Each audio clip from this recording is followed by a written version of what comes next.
এলাকায় তার টিকি মিলছে না, ফোনও সুইচ অফ। কোথায় গেলেন কলকাতার 108 নম্বর ওয়ার্ডের তৃণমূল কাউন্সিলর? মনে করা হচ্ছে জোড়া এফআইআরের চাপে গা ঢাকা দিয়েছেন সুশান্ত ঘোষ। রাজ্য সরকার বদল হতেই 12 নম্বর বড় চেয়ারম্যানের পদ ছেড়েছেন তিনি। সুশান্ত ঘোষের খোঁজে পুলিশ হন্যে হলেও বেলদার ওড়িশা সীমান্ত থেকে ধরা পড়েছেন তার গাড়ির চালক।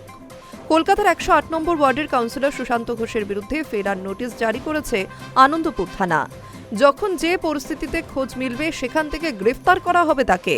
হকারদের কাছ থেকে বিপুল টাকা তোলা আদায়ের অভিযোগ ছিল তার বিরুদ্ধে। 108 নম্বর ওয়ার্ডের কাউন্সিলর সুশান্ত ঘোষের বিরুদ্ধে গত 1 জুন আনন্দপুর থানায় অভিযোগ দায়ের করেন হকাররা। পুলিশ সূত্রে জানা গিয়েছিল, গত 2022 সাল থেকে 2023 সাল পর্যন্ত বাজারে নতুন টিন ও শাটারের দোকান তৈরি হয়। ব্যবসায়ীদের অভিযোগ অনুযায়ী অভিযুক্ত কাউন্সিলর ও তার সঙ্গীরা বলে দেন কোন ব্যবসায় কত বড় দোকান পাবেন, সেই মতো তাদের রেট চার্ট করে দেওয়া হয়। ওই রেট চার্ট অনুযায়ী ব্যবসায়ীদের টাকা দিতে হয়। এছাড়াও বেশ কিছু দোকানও বানানো হয়। এক একটি দোকান কাউন্সিলর ও তার সঙ্গীরা 6 লাখ টাকা করে বিক্রি করেন বলেই অভিযোগ। আনন্দপুর থানায় অভিযোগ দায়েরের পর থেকে সুশান্ত ঘোষের খোঁজে তল্লাশি চালাচ্ছে পুলিশ। নাকা চেকিংগুলিতেও চলছিল তল্লাশি।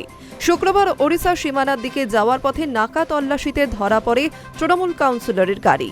পুলিশ সূত্রে খবর, ওই গাড়িতেই ছিলেন সুশান্ত ঘোষের পরিবার। জানা গিয়েছে, পুলিশের জালে সুশান্ত ঘোষের গাড়ির চালক। তার বিরুদ্ধেও রয়েছে তোলাবাজির অভিযোগ। এখন দেখার গাড়ির চালককে জিজ্ঞাসাবাদ করে সুশান্ত ঘোষের হদিশ পায় কিনা পুলিশ। High news network.